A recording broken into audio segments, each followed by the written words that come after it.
I love you. আচ্ছা বাবু, আমি তোমার একটু পরে করছি।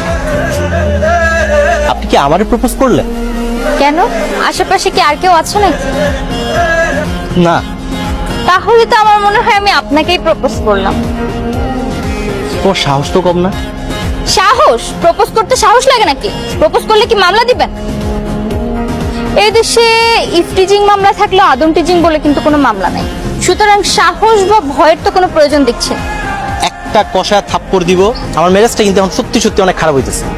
তোমার সাথে না আমি ফাও পেঁচাল পারতে চাই না। খুব ভালো করে তোমার বলতেছি, যদি নিজের ভালো চাও তাহলে এরপর থেকে আমার সামনে আর আসবা। ক্লিয়ার? আর আমিও আপনাকে খুব ভালোভাবেই বলে দিচ্ছি, আপনাকে আমার চাই মানে চাই। আজ পর্যন্ত আমি যা যা চাইছি লাইফে কোনো কিছু অপূর্ণ থাকে না। আর আপনাকে আমি বয়ফ্রেন্ড বানাবো বলছি মানে বানাবো। আপনার মুখ থেকে আই লাভ ইউ টু শুনে ছাড়বই আমি, এটা আমার চ্যালেঞ্জ। আরে ধর তোর চ্যালেঞ্জ। এই তুমি কি সাইকো? মানে মাথায় যে তোমার সমস্যা আছে এটা কি তোমার বাসায় জানে? যাও বাসায় যেয়ে পাগলামি ট্রিটমেন্ট নাও। আর যদি বাসায় ট্রিটমেন্ট না থাকে তাহলে আমার কাছে আইসো, আমি তোমার পাবনা এক্সপ্রেসের একটা টিকিট করে দিব। পাগলা করাতে যেয়ে সুস্থ হয়ে তারপর আইসো। স্টুপিড কোথাকার।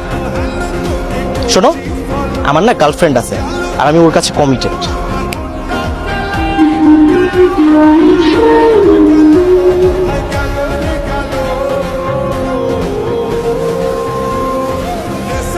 এত সময় ধরে একটা ছেলে আমার সাথে খারাপ ব্যবহার করে আমাকে যা তা বলে এখান থেকে চলে গেল, আর আপনি আমার সাথে শীষ দিয়ে লাইন মারার চেষ্টা করছেন।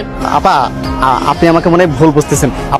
আপনি দেখেন আমি পোস্টারে কি মারছি, দেখেন কি লেখা আছে, প্রেমে ব্যর্থ বয়ফ্রেন্ড বশীকরণ, মনের মিল অন্যের বয়ফ্রেন্ড ছিনিয়ে আনা, প্রেমে বাধ্য করা মনের মানুষের সাথে 100% প্রেম ঘটিয়ে মানুষের সাথে এখন হাতের মুঠোয় সুদূর কাম রক্ষা থেকে শহর থেকে জাদুবিদ্যা পারদর্শী ডিজিটাল তান্ত্রিক কালিয়া বাবা।